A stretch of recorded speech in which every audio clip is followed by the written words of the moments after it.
Welcome everyone, and thank you so much for joining us today. My name is Chantel Dresner, and I'm the Marketing Director at BioSpace, and I'll be moderating today's session. Just a few housekeeping notes to start off with. A reminder that attendee phones are in listen-only mode, but questions are welcome. They're anonymous to other attendees, so please submit them via the chat, and we'll do our best to answer them in our Q&A at the end of the session. If we run out of time, we will try to address questions in our post-event email and follow-up communications. The webinar is being recorded, and all registrants will be receiving a link following. So for those of you not familiar with BioSpace, we are the leading news and career site for the life sciences community. We have about 1.5 million life science professionals active on the BioSpace platform each month. We also produce research reports on recruitment, compensation benchmarking, and topics relevant to our community. So our event today centers around the new hybrid workplace and creating fair policies. A lot of companies right now are navigating their new normal work environments, and part of that includes creating boundaries and expectations around continued remote working and hybrid offices. So we have a really great group assembled here today for our discussion, and I thank them for joining us. Panelists, would you like to introduce yourselves before we get started? Sure, thank you, Chantel. I'm Allison O'Sullivan. I am the Senior Director of Human Resources at Athersys. Thank you, Chantel. I'm Britt Byers, and Senior Vice President of HR for Kyowa Kirin, North America. Thank you, Chantel. I'm Deanne Reed, Senior Director of Operations and Business Development at Aristea Therapeutics. Thank you, Chantal. I'm Wesley Burwell, VP of HR for Bolt Biotherapeutics. Hi, Chantal. I'm Julie Green, VP of HR at Flexion Therapeutics. Thank you very much. Well, welcome. We're looking forward to getting started. So we actually have quite a few things that we're hoping to cover today, so I'm just going to get right to it. For the sake of our listeners, I thought it would be great if we could actually provide some context on the structure of your current workforce. Like how many employees do you have, how many offices, and how often you're either in the office or working remotely. It would be great just to get a little bit of context before we kick off. Sure, Chantal, I can go ahead and speak to Athersys. We currently have 105 employees across 3 geographies, with the majority of these employees being based in our Cleveland, Ohio location. We are operating within a hybrid workforce with currently approximately between 50 to 60% of our employees in the office at any given time. In terms of how many days a week this is happening, it's a really fluid number. The number of days that employees are in the office during the week really varies based on the role. For example, our employees that are working within our lab space are in pretty much every day of the week. And then as it relates to the rest of our population, we've really left it up to our employees to determine what makes the most sense for them based on the needs of the business, based on the initiatives that they're working on at the time. And as a result, we might see some employees who are coming in a few days a week, others who are choosing to remain remote. And we're seeing, again, because of the flexibility, we're seeing a little bit of fluidity in this number. Thanks, Allison. I'd like to piggyback on what Allison said. We are in a similar mode. We have 90 employees overall. About 90% of us are in the Bay Area, so in our headquarters here in Redwood City.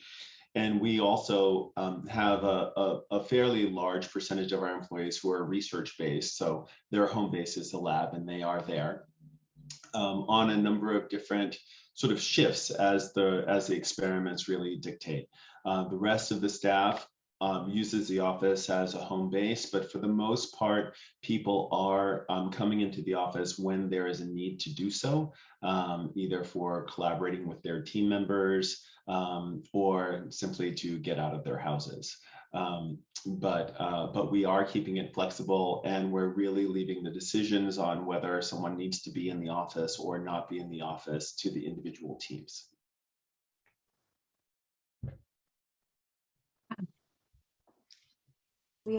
At Flexion, we have about 260 employees. A large majority of those are at our headquarters in the Boston area. We also have a lab presence in the Boston area as well, in Burlington.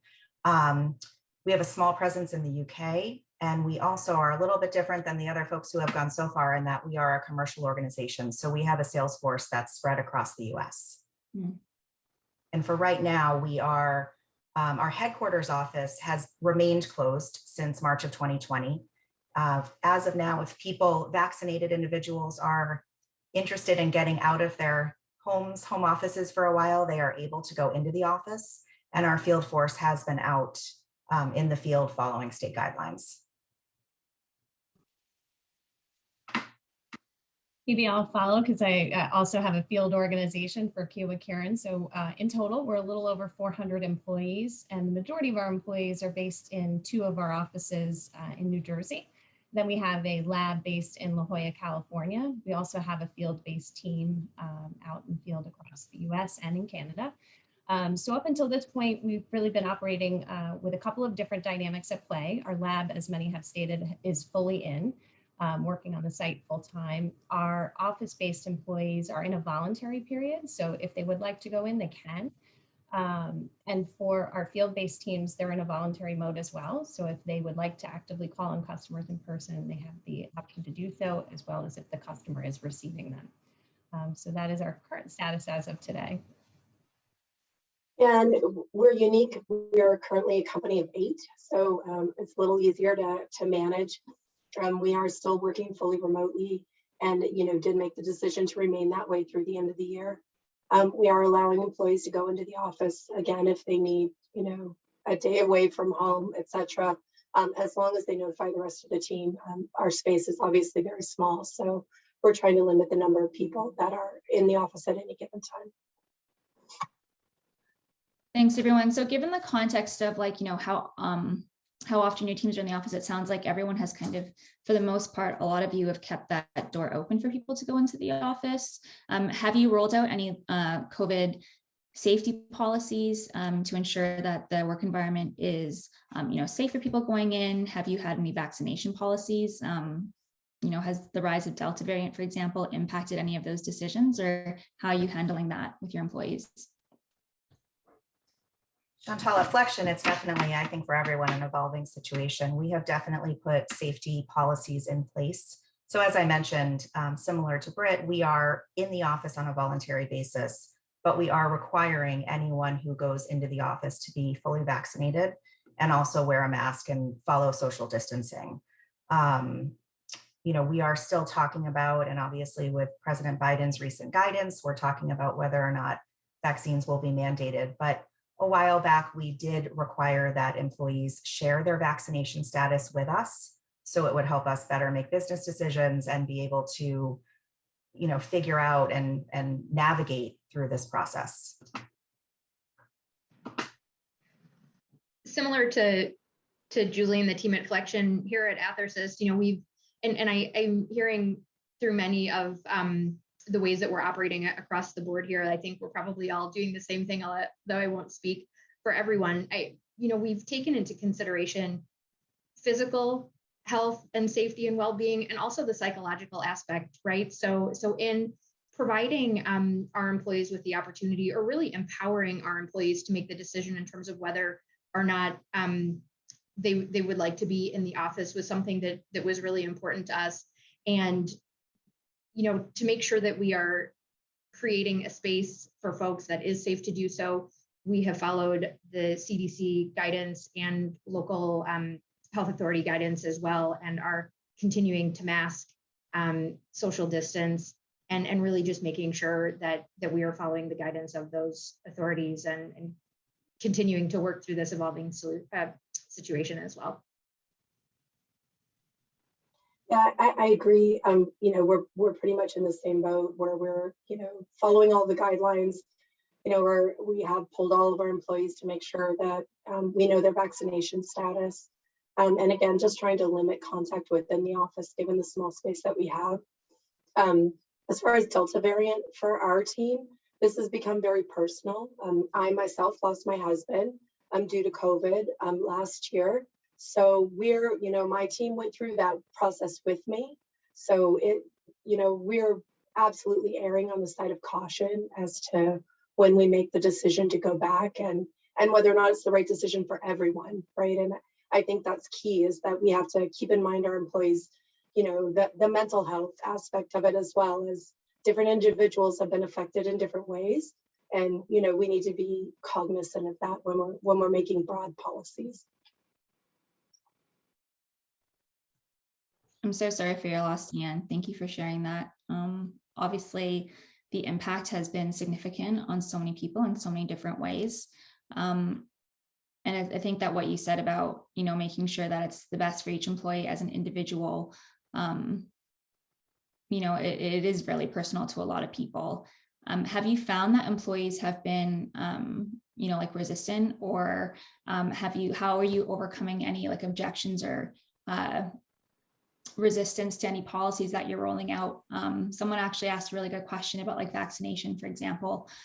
If you're requiring that before entering the office, how are you tracking that? Like, is that on like an honor system? Are you requiring people to show proof of vaccination, for example? How do you feel like employee reactions have been in general?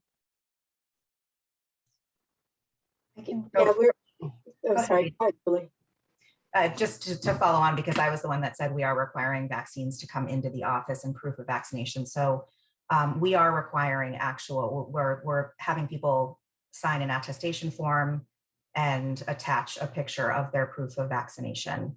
You know, I think everyone feels differently. I think people come at this with different perspectives, different life experiences, and it's hard to balance all of it. It really is. But I think we're doing our best to educate people, have them understand why this is so important. I think for all of us on this panel, you know, the safety and health of our employees and their families is first and foremost.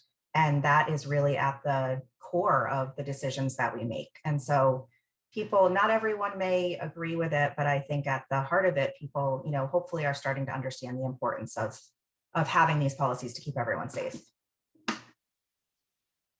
Yeah, couldn't agree more. I think we've all probably been living this very, you know, fluid state of change in policies, what to do then, and then it changes weeks later. And I think, you know, that's been a bit of ups and downs for people in getting to understand the requirements. So for us, it's been really constantly focusing in on health and well-being. And someone mentioned it earlier about, you know, the mental health and how people are doing throughout this process. And so we've tried to couple really good, strong rigor around COVID and safety protocols, temp screening at the entrance of our facilities, health screening questionnaires before people go out to the field.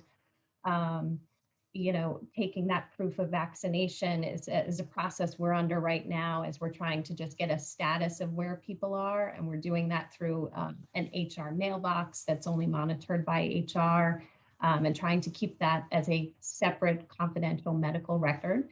And so I think in addition to some of the other things that have been stated, I think on the mental health side, we offered many different programs sponsored by some of our benefits providers or elsewhere. We also tried to introduce, because of the taxing element of everything going on for folks, you know, a day on Fridays that we reserve for the afternoon to be free of meetings, to keep that Zoom free, meeting free, to try and catch up on things. Everybody's doing so much during this period of time. And I think, you know, taking for granted that people are balancing a lot, and all of these changes have been complex to monitor. And it is personal and emotional for people dealing with different battles that we just, you know, so, you know, openly heard about from Deanne, sharing such heartbreaking things going on, and the impact. So I think for us, when the Delta variant hit, the one change that we made was we were not planning to return to office as planned this month. And so we did step back from that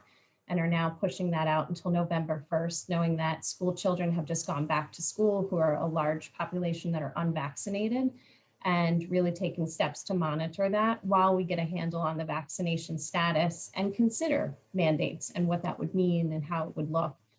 So I think for many of us, it's continued to be week to week, a lot of ups and downs and new elements, but taking our employees' feedback and safety as the primary, as well as continuing to run a business, which is a challenging dynamic. Yeah, as Brett mentioned and Julie mentioned, it is a fluid situation, and we have to remember that we need to stay nimble. As much as we would like to predict what's going to happen in the future, time and time again, it's shown us that that we can't do so. So the best that we can do, and what our commitment to our staff is, that we continue to monitor the situation, and we continue to assess whether or not the decisions that we made yesterday are still the right decisions for us tomorrow. And we are adjusting as well. The Delta variant threw a monkey wrench into our return to the office plans. We also were slated to start that return on October 1st, and we've put that on hold indefinitely. We don't actually even want to give a date again, because we're not sure that that's actually going to be realistic. So we're leaving it open, and we're continuing to hone our meeting practices and our in-person practices, as well as tightening up our safety protocols in the office with respect to density within the office, how we conduct our meetings, our on-sites, our off-sites. We're fortunate that we have fairly nice grounds outside where we can host some events, so we're starting to do that more often as well. But we just don't know. So we're all in the same boat. So I actually have a question. Do you have any practical, I mean, obviously things are changing pretty frequently. I think that everyone sort of understands that, but do you have any advice for our listeners on how you communicate that effectively to employees, given the number of changes? Like, I know that, transparency is obviously quite important, but like, how are you managing that flow of information to your employees? At Flexion, we have monthly, what we call all company huddles. So it's a chance virtually on Zoom for everyone to get together. So as much as we can, we like to communicate those changes live. However, with the Delta variant, we too made a decision to delay our headquarters reopening. And some of those things are more timely and, time sensitive. So we use email a lot. We have an intranet site that we use, and really just cascading information through managers. One thing that Flexion did that I think has really helped through the process is we implemented not only the all company huddle, but also manager huddles. So anytime that we are going to communicate information that might be seen as a change or might be somewhat challenging, we have pulled all managers together to make sure that they understand the information. They get a chance to weigh it, consider it, ask questions. So that way, when we do communicate all company-wide, managers are better equipped to answer questions as they come up. So that's been really helpful. I think in addition to that, oh, sorry, Britt, I didn't mean to be. In addition to that, as communicating transparently has been so critical, like it would be with any change that is taking place. We all know that living and operating within a global pandemic has really accelerated that change, and things happen at times where you're not expecting it and you can't control it. We too have our monthly all company Teams meetings. It's, where you can't get together, but you can at least virtually get together and have the conversation. And I think what's been really key for us as well is just really spending time listening to your employees, providing them with the opportunity to ask questions. It's so very, it's a very simple concept, but as you're moving quickly, you can tend to lose sight to, when it comes to making sure that you're really hearing what employees are saying, listening to their questions, their concerns, and really making sure that you're staying ahead of those things and coming up with different responses and solutions as a result of, what your employees are actually saying.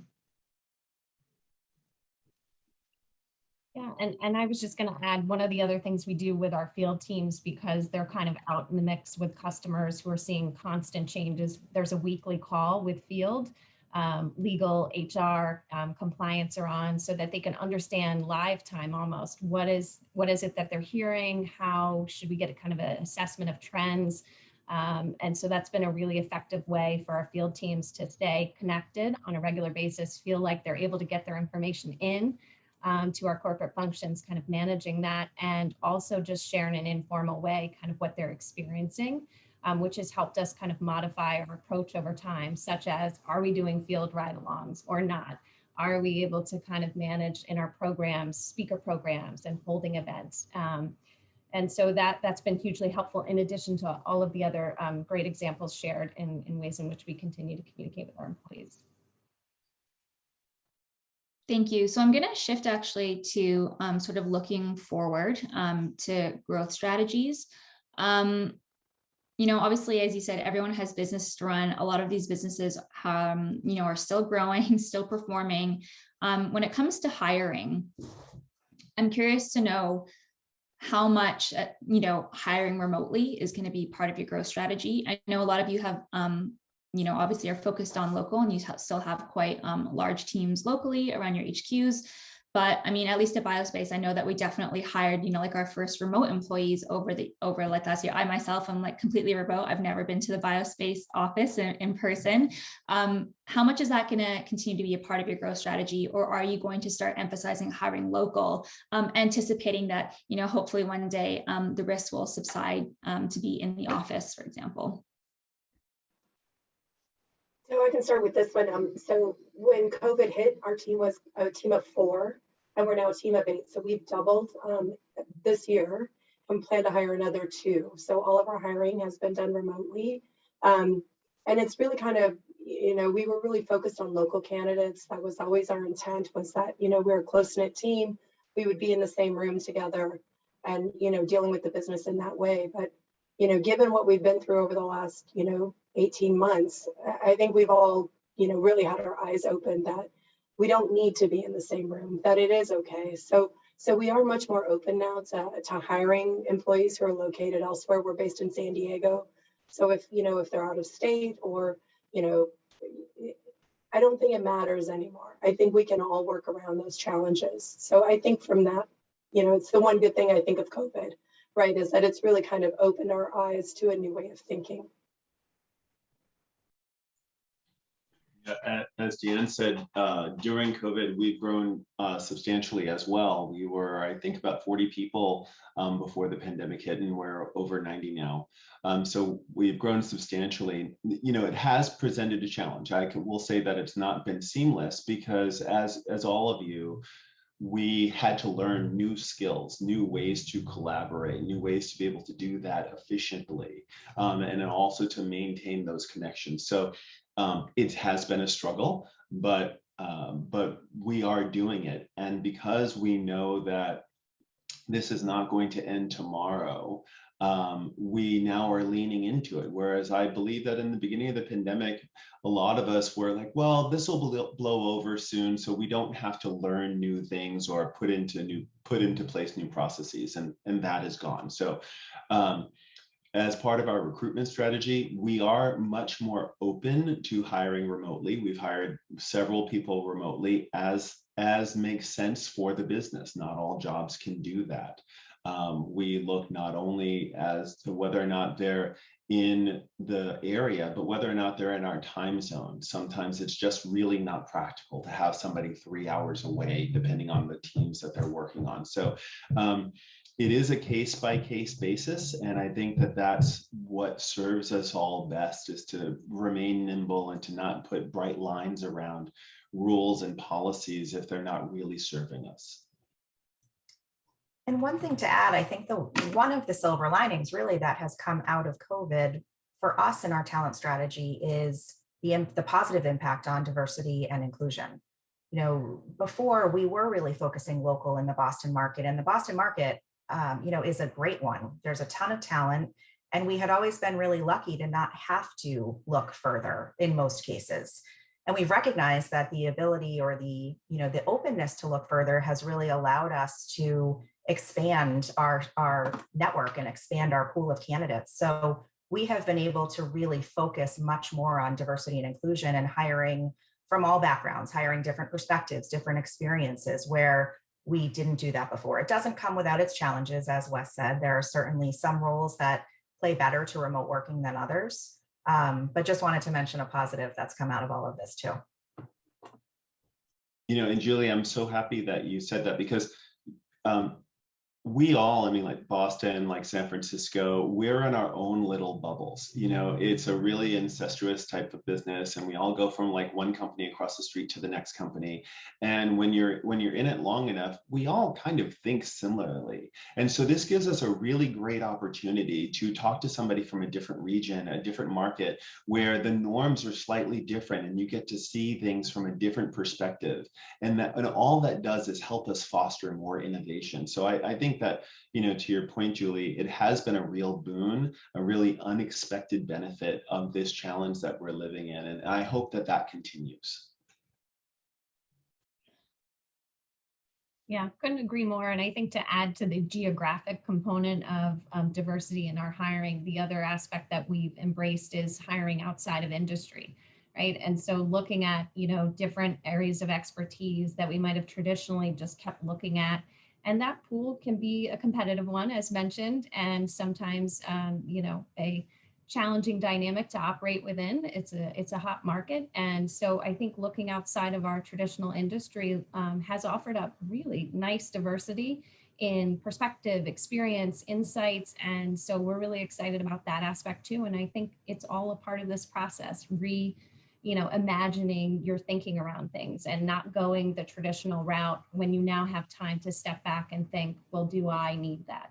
And I think that's the fundamental question at the beginning, is what is needed for the hiring of this role? And as mentioned earlier, every role is not the same. So I think taking that approach to individually look at it and work with hiring managers when they make the decision, it's the best time, right, to set the slate, you know, of what you're going to look for, the capabilities you want to bring in, and the diversity of our team. So echo, you know, the positives that have been mentioned earlier. So I'm hearing that there's a lot of focus on the individual role, but when you're hiring remotely, do you have any practical advice, or have you found any success with sort of key initiatives when it comes to virtual onboarding? So, I mean, I personally went through a virtual onboarding process. I think that BioSpace really nailed it, because they had, thankfully I wasn't the first remote hire, so I think they'd already kind of like worked that process out. But do you have advice for other organizations and what you find really worked for virtual onboarding, and, you know, practical things that you can implement? Or has there been anything that you've kind of created as general policy for virtual onboarding, and how does that differ when you're onboarding, you know, employees locally? You know, Chantal, I would say that there's really nothing that replaces the human connection. And so because we're onboarding virtually now, and we don't have the crutch of being able to come into the office and having it all be sort of a team effort to bring someone on board, and putting a lot of intention around reaching out to your new hires proactively and throughout the process, reminding each of the stakeholders, the managers, the team members, to follow up, to actually reach out to these new hires who, you know, they don't know everyone. It is a challenging situation to try to make your way in a new environment. So to the extent that we can make it easier in welcoming them and doing that work for them, helps everyone. So that's really, I mean, it sounds kind of simplistic. It's not a system, but it really is paying attention to the person, putting yourself into their shoes, recognizing that they are also in an uncertain situation, and bringing them on board in a warm and welcoming way. One thing I would add to that, just a practical idea, is we have spent a lot of time actually learning from both what we've done well as gaps that we've had. So throughout our hiring and throughout our onboarding, we constantly go back to the new hires and the managers to say, what went well and what did we miss? Where did you feel like you either didn't have the information, or Wes, to your point, where you didn't have that connection? Because I agree, the connection is so important. And so I think constantly evolving your process and not trying to just plug in what you did in person to a Zoom call, for example, but really thinking above and beyond, you know, what is it that will really make that person feel so welcome? So one thing that we do is we send new hires a package to their house. So I know, you know, a lot of companies do that, but it's just trying to come up with, Britt, as you said, it's reimagining what you do and how you can do it differently to work for the current situation. But I think learning from, both things that go well and mistakes is really critical. I think to add to that as well, and something that is practical and maybe a little bit simplistic, when we think about onboarding and even just not day one, but how the employee is integrating within the business from a remote perspective or being offsite, just even being able to level the playing field when you're in meetings or calls. If you have a team where a number of individuals might be able to get into one meeting room, but you have one individual who's on the phone, rather than having some folks in a room and one or two people on a Zoom or on a Teams call, asking everybody to jump on that Teams call and making sure that you have leveled that playing field, and the individuals who are not physically in the location where the majority of folks are able to feel that they're part of the team and interacted. And it's something that, I think sometimes we are consciously focused on, and other times we're doing this unconsciously, but I think it makes a difference in terms of individuals who might be based, in a geography that is not close enough to where they can come into the office to really feel that they're a part of the team and their voice can be heard as well. Yeah, that's I think is a great component too, and one I would highlight that I loved in my experience joining Cuba Karen, because I actually joined in January, so I had the experience of both offboarding from another company and onboarding virtually. And one of the things that I loved about the experience is we have a cultural ambassador group, so it's made up of employee volunteers who work on different initiatives surrounding work-life balance, onboarding, communications, and infrastructure support. And they actually attach to every onboarding cycle sessions that they host. And they really just kind of introduce each new hire group to who they are, what they're about. It's almost like a buddy system. And it felt so nice that in my first week, I got to meet with both groups from the New Jersey office. And it just felt very personal, lots of kind of informal exchanges. And you felt like you had a buddy in the organization to go to with questions in addition to your group. And they've also shepherded the whole process for us with ideas on how to make this easier as we work through this whole pandemic and new way of working. So they've also brought forward ideas on support and different policies and programs we can bring to life. So I think groups like that are, amazing support and ambassadors for the culture of an organization. So can't thank, that kind of, work and support of our employees enough. Those were all great tips. BioSpace has a party committee. Highly recommend. One of the things that I also wanted to touch upon is, if it sounds like everyone is, still working remotely and hiring remotely, how are you going to continue to support professional development with remote workers? So one of the things that, I was curious to know is, how do you evaluate or assess performance, particularly with new employees that you don't necessarily know very well or haven't known for that long? Have you found any challenges in terms of opportunities for advancement with current employees? What are your strategies that you've put around, assessing performance and supporting overall professional development? One thing that we've done at Flexion is put a lot more focus on employee engagement and having the managers really focus on engagement. And what I mean by that is having managers get to know their people. So it's not just putting out the virtual, trainings and learning and development opportunities, but it's managers and employees engaging in discussions on what's important to the employee's development. We urge employees to own the process, but managers to really understand what the person is looking for and what drives that. It's interesting because going into a more, potentially down the road remote environment, whether, we hire more people remotely, it's a reality that there may be some jobs where it is harder to develop and harder to grow, especially in smaller companies, where certain positions may require you to be in a certain location. But I think it's really important for managers to take the time to engage with their employees and understand what it is that's important to them, so they can then focus on creating a really customized development plan for them and make sure that they're checking in pretty regularly on that.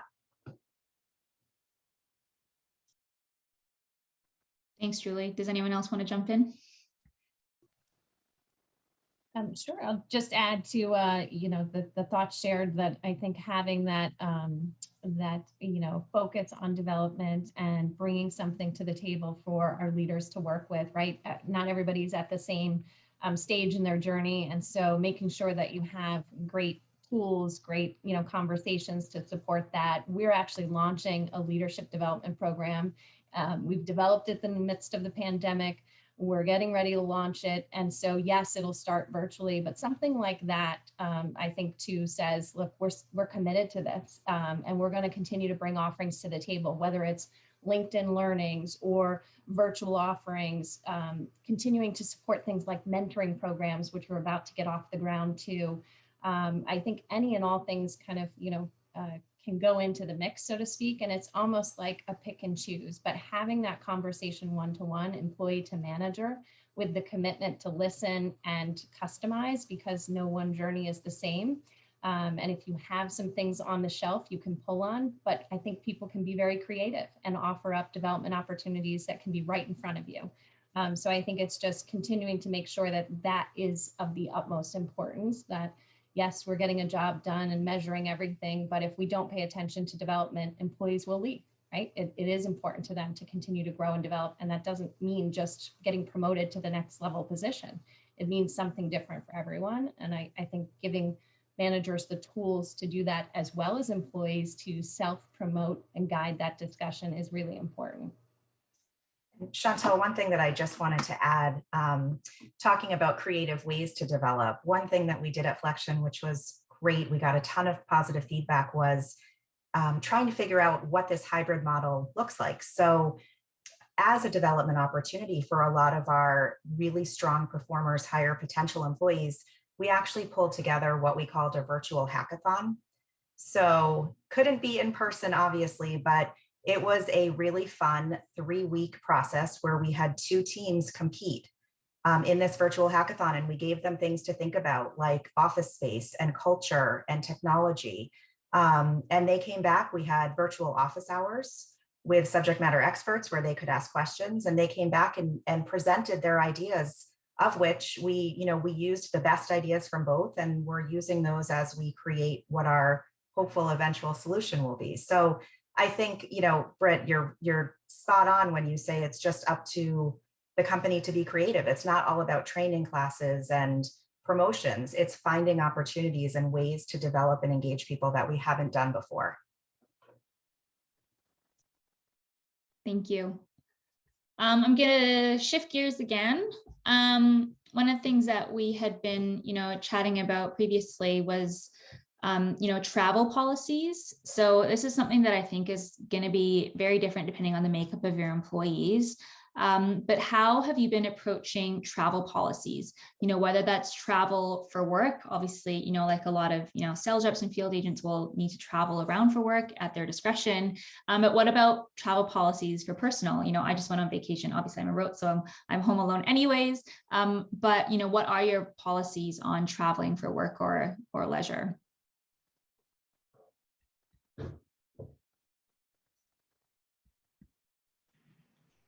I can go ahead and get us started on this one. Currently here at Athersys, our in-person meetings are voluntary. So we are not asking employees to travel into the office or into meetings unless they feel that they are comfortable doing so. So we really still are conducting these meetings with the option of virtual attendance. We are currently, and this has evolved throughout the pandemic, of course, but we are currently permitting domestic travel and just requiring that our employees are working with their managers and leaders to identify if it is mission critical and if there are no other ways of conducting a meeting or the business without traveling to the location. We are leaving that to the discretion of our employees and their leaders. And similarly for international travel, we are really asking that employees are only traveling internationally if it is business critical. There is flexibility around personal travel, similar to the way that we are managing, individuals coming in and out of the office. So we have not, at the current state, we are continuing to ask employees to be cautious, be careful, be respectful individuals that they're going to be interacting with, but no hard and fast policy or position on that at this point in time. I would say, we've had no travel, obviously, for the past 18 months, and we're just taking it on a case-by-case basis as we go. Again, small team, it's much easier for us to manage. We're still working remotely. We haven't put any policies in place around leisure travel, but that is something that we're going to consider, once we're back in the office, just so we can ensure everybody's safety.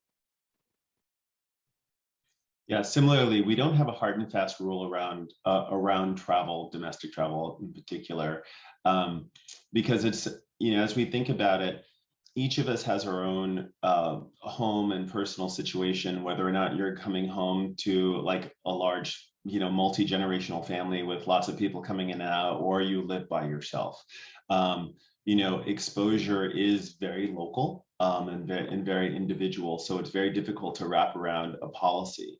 But one of the things that has really helped us, Bolt is in a fairly unique situation in that we grew so much during the pandemic.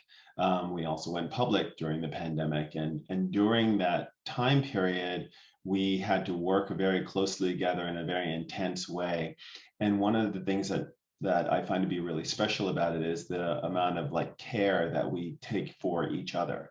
So in our personal situations, there were a lot of calculations as to, how does what I am doing or what I just did or about to do, how is that going to impact our team? So we had people not necessarily self-quarantining, but let's say they needed to travel for something, or they attended an event where they were around more people than they normally had been. And they would make decisions like, oh, you know what, I'm not going to come into the office during this time, or I may test before I come in. Just things like that, being responsible, being considerate of your employee, making very smart choices. And that as a value, as an intention throughout the company has really served us very well. And we continue to do that, as well as continue to be vigilant about the new developments in the virus and what other things we can put into place. But yeah, that's what our stance has been so far. Thank you. We wanted to sort of round off the discussion, then dive into Q&A as kind of like some final pieces of advice before we jump in. Are there any other policies that you want to highlight that really align with hybrid workplace policies or remote workplace policies that you want to, bring to the attention of our listeners who, as we're all muddling through? I don't know if it directly aligns to, but it's something we rolled out when we talked about hybrid working, that we thought, we're not going to be able to do remote for every role. And we're really looking at more focus on a hybrid work, some days in the office, some days at home, a nice blend. But one of the things that we offered in addition to the hybrid working is a work from anywhere benefit for 4 weeks per year. So that those cases where you might want to extend a family holiday or some time on a trip elsewhere and such. And we've learned a lot from that. We could work literally from anywhere during the pandemic, that we added that to our hybrid working policy. So that could be a nice support to leverage throughout the year, and obviously up to each individual to talk with their manager about. And could you use it all at once? Maybe. Or week by week throughout the year, et cetera. So one offering that I think we got a lot of positive feedback about. One great benefit that we offered at Flexion, it's not necessarily a policy, but a benefit that came out of this was offering a reimbursement stipend for setting up your home office. So making sure that people had the equipment, whether it's a desk, a standing desk, I know a lot of people got. We actually had an employee that made their own Murphy desk, which I thought was pretty neat. But the money could go toward anything, as far as helping employees really be able to work the most efficiently that they can from their home office.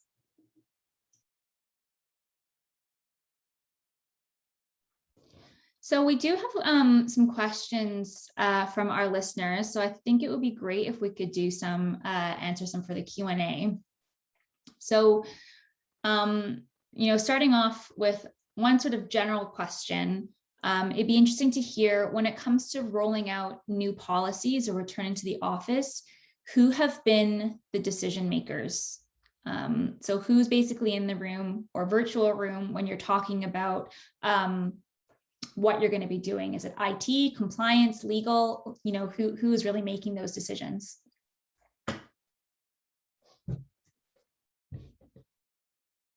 This is a free for all, so anyone can jump in at this point. Again, you know, small company, this is so easy because we all sit in the room together and we all make the decision together. So, you know, we're certainly having open dialogue with everybody, getting everybody's opinion, and then, you know, ultimately making the decision between the CEO and myself. So, but certainly everybody's input is heard and valued. Thanks, Dan. For us, we had formed oh, sorry, Wesley. No, that's okay.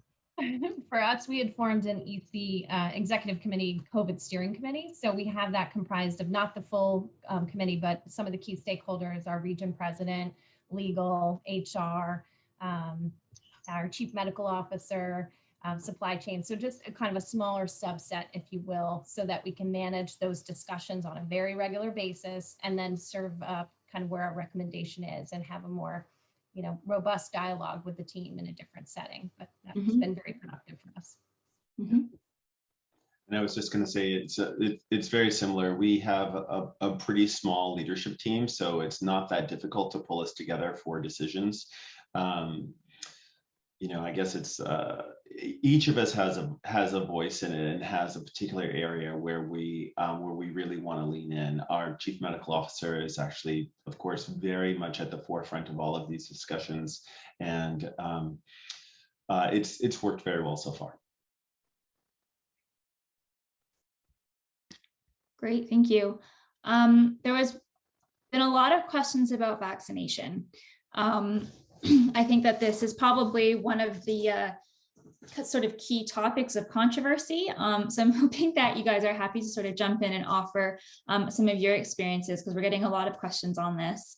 In terms of like recruitment, so when you're hiring, at what point, or is there a point where you ask a candidate about their vaccination status? Or, you know, for example, if you're making an offer, do you know, make it explicit, for example, that you're going to require a vaccination before they ever come into the office? And does that affect their chance of receiving a job offer? Like if they will or will not if they won't vaccinate, for example? I can jump in. So we did require all employees hired after mid-July to be vaccinated. So currently our current employees are not required. It was kind of a grandfather policy, but we are requiring all new employees to be vaccinated. And what we're doing is twofold, because we don't want to ask their vaccination status as part of the interview process. What we're doing is we're putting that requirement as a basic requirement in the job description. So hopefully people will see that in the job description. Now I recognize not everyone reads every job description word for word. So we also added a question on the application, more of a statement saying anyone hired on or after X date, we are requiring vaccination. Please acknowledge that you have read this statement. So people are actually required in order to complete their application to click, yes, I acknowledge. So hopefully they understand the requirement, but we are not asking for proof of vaccination until after we make an offer. Anyone else have anything else to add on that point? Yeah, so currently we are discussing whether or not we're going to mandate vaccinations as a requirement to work. We are very fortunate that we have almost a 100% vaccination rate for our company overall. So the need to mandate vaccinations internally was not very pressing. And we have been having the discussions with all of our new hires about our current vaccination rate and our desire to maintain that. And vaccination records are being asked for, but it's evolving. So we may actually add in the mandate for all future hires to have that as well. It simply has not yet been decided. So following up from that, has anyone, this is another question in the Q&A, have any of you lost an employee due to a disagreement about a vaccine or like a request for vaccination, or lost any employees due to policies that they didn't want to comply with? No. No, not a problem yet. Great. And then following from that, for companies with a vaccine mandate, is there a testing option that's offered?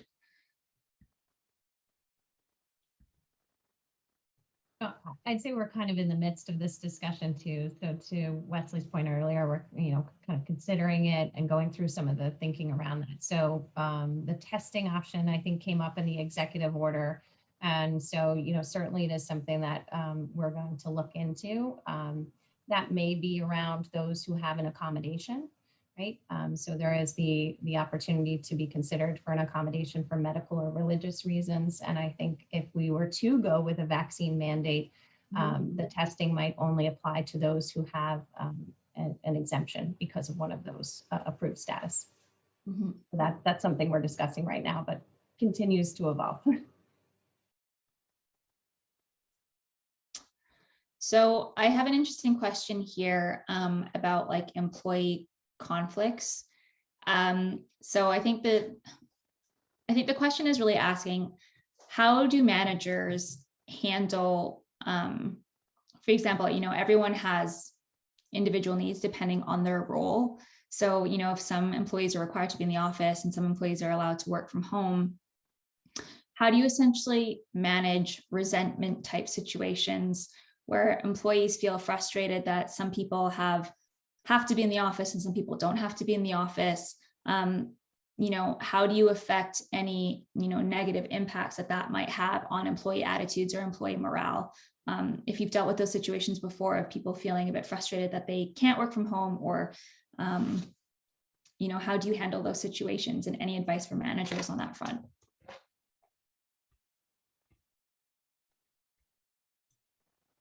In my experience, these issues existed even pre-COVID, where workplace flexibility has always been a challenge. And I think for us, what has worked the best, and there really is no right answer, is helping managers, guiding managers to have conversations with the employees on what is required for the role. Because it really, for us, and I think a lot of companies, comes down to there are some roles that are more conducive to being in person.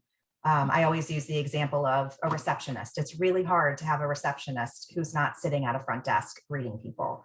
It comes down to performance. I mean, there are a lot of factors that go into it. And I go back to managers really getting to know their employees better, being able to engage and having those discussions to help them.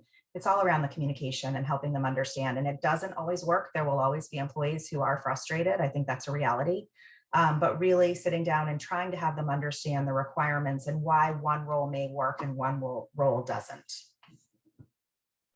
I think to add to that, especially in the situation that we are in when it is coming to anything that is happening during the pandemic, being very transparent around the fact that there may be some individuals whose roles are not conducive to being able to work remotely. And as a result, in order to maintain the safety and well-being of those individuals, for the employees whose roles do provide them with the ability to work remotely, the ask for those folks to work remotely is, in the spirit of maintaining the health, safety, and well-being of the individuals who need to come into the office on a day-to-day basis. And I think, in having really open and transparent conversations, this is, to Julie's point, this is never an easy situation or conversation to have. And there are always going to be some roles that are absolutely necessary to have an individual physically in the facility versus those roles where individuals can work remotely. But I think, especially given the situation that we are managing through currently, really making sure that we're being very transparent about not only the role, but the why, we are asking folks and employees to work a little bit differently than they normally would be used to. So just another question that just came in, rolling on from that, is do you have a specific protocol or policy that you've implemented for employees who call out sick? For example, if people go out sick stating that they have COVID-like symptoms, Do you have any policies if, other employees are nervous, for example, like they feel like they maybe need to go get tested? Do you have any advice or policies on how you deal when people have gone out sick?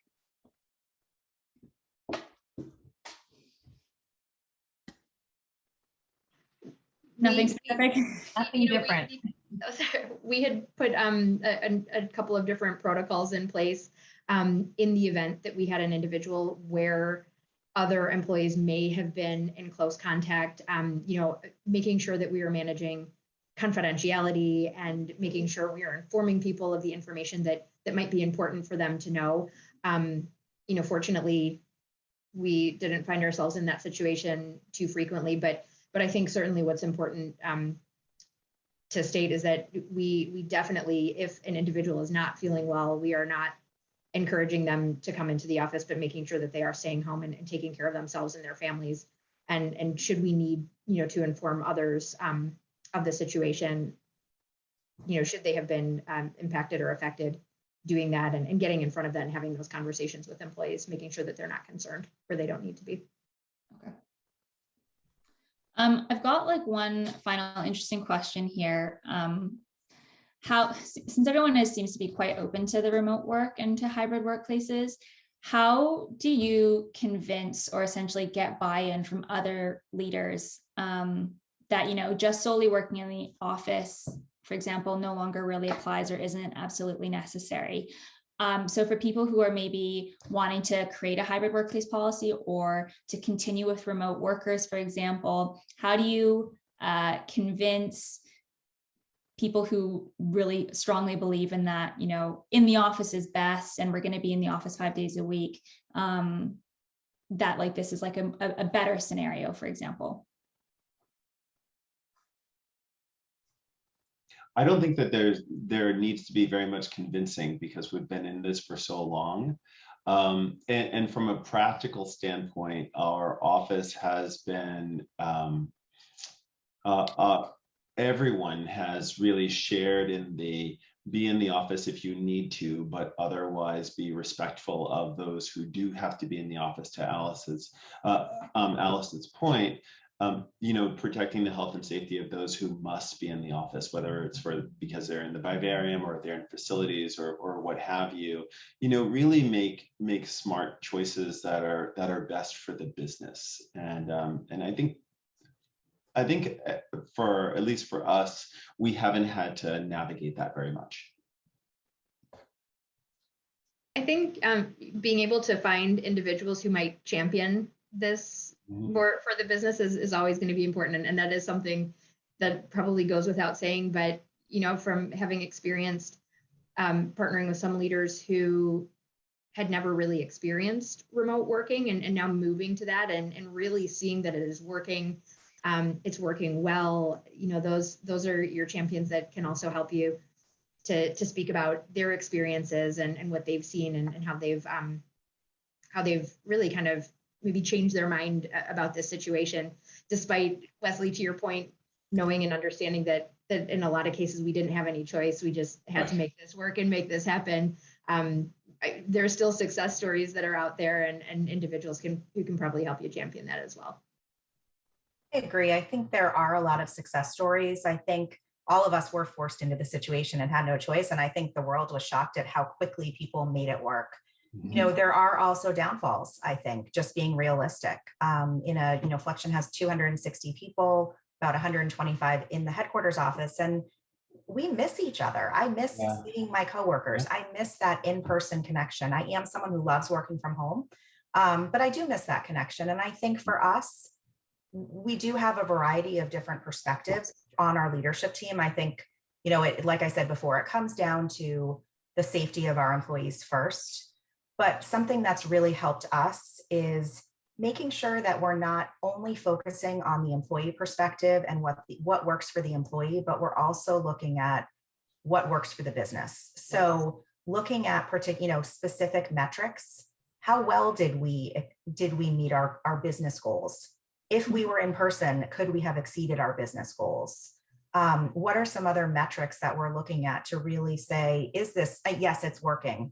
How could it be even better? So I think every business, you know, has to be honest with themselves and look at every potential situation, look at all of those different measures to really figure out what does work best. And some of those metrics for the person that asked may actually help to convince leadership that working remotely has been working. So I think it's really important to look at some of those things as well. Thank you. We're actually at time. So I'm going to wrap up with just a couple final remarks. So just as a reminder, we will be sending out a follow-up email with a link to the video, a recording of the session. We'll also include some links to some BioSpace reports that we've released earlier this year related to this topic. A huge thank you to our panelists. Thanks so much for all of your thoughts and contributions. Really appreciate your time here today. And if there's any questions that we didn't get to in the Q&A, we will try to address them in our follow-up. But thanks very much, everyone, and enjoy the rest of your afternoon. Take care, everyone. Thank you very much. Thank you. Thank you. Bye-bye.